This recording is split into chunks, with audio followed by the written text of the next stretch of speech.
controlled by different levers of power than the central government in a city. How do you get those two to work together to think about the future, to think about jobs that are going to be needed a decade, 2 decades, 3 decades from now? How do you make that come together? Well, I would say that public education is difficult anywhere in the world. We all suffer from centralized regulations that do not allow sometimes mayors to do the correct job at the local level. However, I think quoting Mr. Burnham from Chicago, have no little plans, that we have to aim for the best.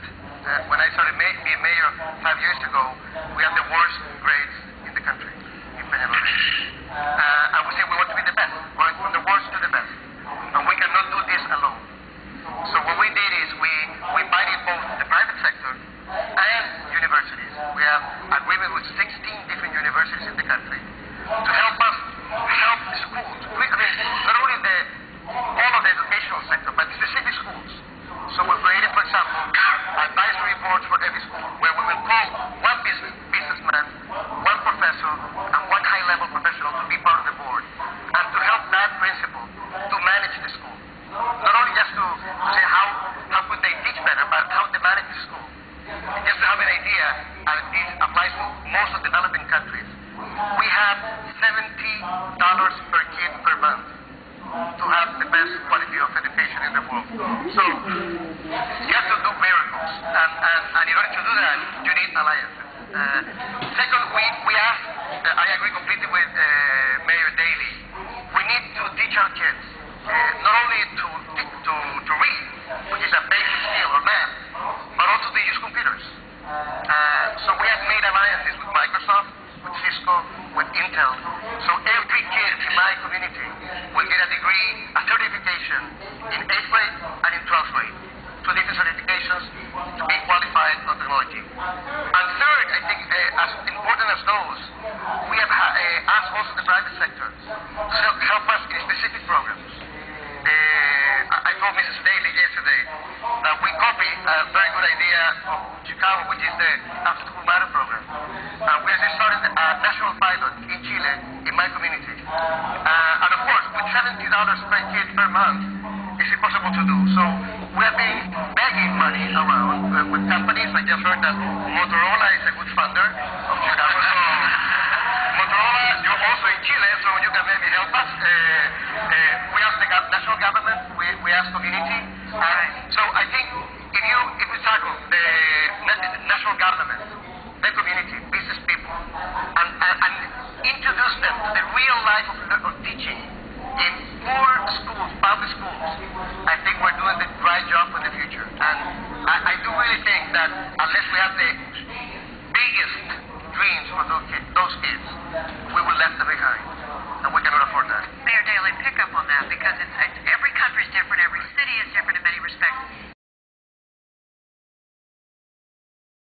Mayor Lorraine, how do you see it from your perspective in Chile? I was thinking that, I agree with Mayor Daley in the sense that maybe the private sector sometimes does not talk too much to the educational system and to the public sector. But to be quite honest, at least in the case of Chile, I do not want to generalize. Sometimes we in the public sector, and especially in the educational system, we have self-censored too much. So we have been teaching the same stuff for the last 10 to 20 years without looking and even searching for these common ground tables to see what's going on out in the world. Did you say too self-centered? Self-centered, yes, that's what I meant. And so I think, for example, in the case of Chile, we need more technical people. We need to foster technical education. And when you go to a school, I can speak for myself, but I think this can apply to anyone in the country and maybe in Latin America. You see that the teachers are not connected with the market. So, for example, if you're teaching someone mechanics, they're using a car that is like 20 years old, or electricity, or computing. So that's what you need this alliance to talk and to understand what's going on. Not only today, but the next 10 to 20 years. And that is into another point, and I agree with the mayor of Amman, is that technology is going to change very fast. That's something we know for sure. Change is permanent in this society. So therefore, instead of just focusing on teaching one specific subject, as important as the kids can be, I think we ought to teach people to learn permanently. And that gets into values. I mean, when you look as an employer in the market, be it in the school, in the after school program or whatever, that's critical for economic development. There's one PowerPoint going around in the web that says what explains the richness of a country. Is it the size? Is it the age? Is it the language they speak? Is it whether they have C or not C? No, at the end of the day, it's the attitude and the values of the people what explains how rich a country can be. And that's what we ought to see in the kids in the school. I want to go back to the issue of kids. I think one problem we have, and I think it's worldwide, is that we have talked a lot, and I think it's a wonderful thing about rights. It's the Universal Declaration of Human Rights. Everyone is aware of the rights they have, and we have been fighting everywhere for freedom, for non-discrimination, for equal opportunity. But in the process of the last 60 years or 70 years, we forgot about duties and shared responsibilities. And I think people think and look at government, say, you have to solve my problems. In my family, in my neighborhood, in my country, in my city. Unless we're able to build again a civic sense of shared responsibility. And you teach that since you're it has to do with the environment, it has to do with the specific neighborhood, it has to do with health. I mean, some people think that health is a matter of the hospital. I mean, if you eat crap every day, you'll get sick. That's a fact of life. Unless you're able to learn how to eat in a more healthy way. So this sense of shared responsibility, I think, is very basic. And of course, it has to do with families. But then we have to help families. Families are right now under stress. In my community, 35, almost 40% of the households are single mothers. So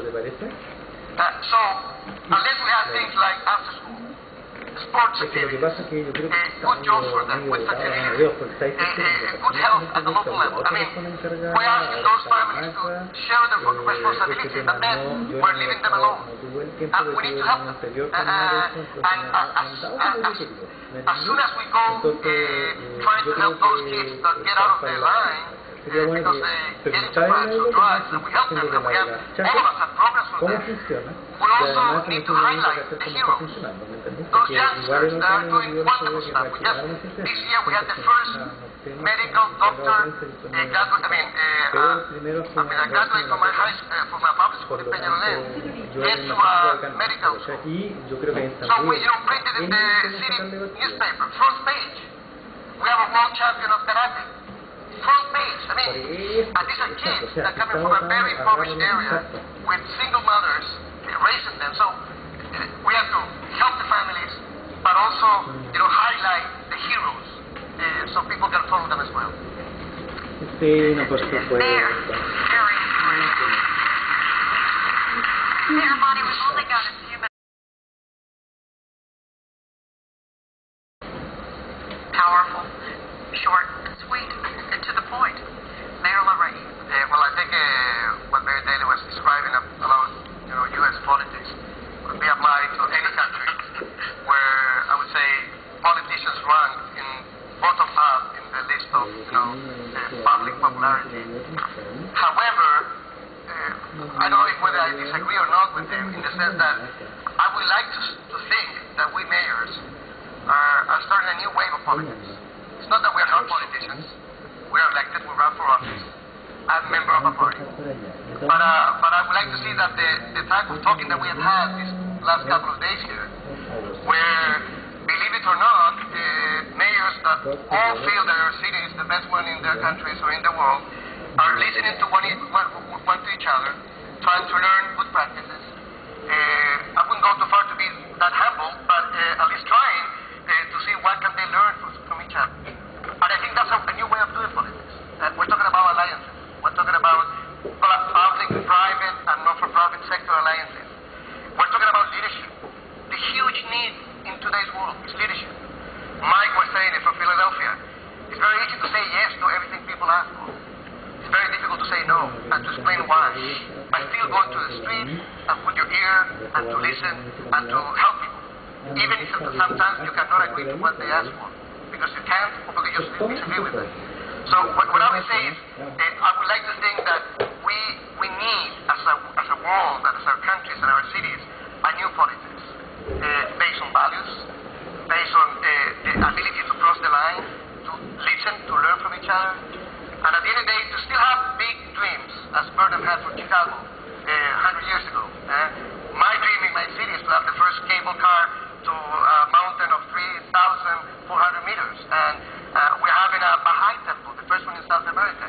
But still, besides those big dreams, being able to work with the people and with everyone across the aisle to make those dreams be real. Thank you. All right. Mayor Larahi of Peñalolas, Ann Roosevelt, Mayor Daley, Mayor Mayor Mani of Amman. We want to thank you all. It has been an extraordinary panel. Thank you very, very much. Thank you.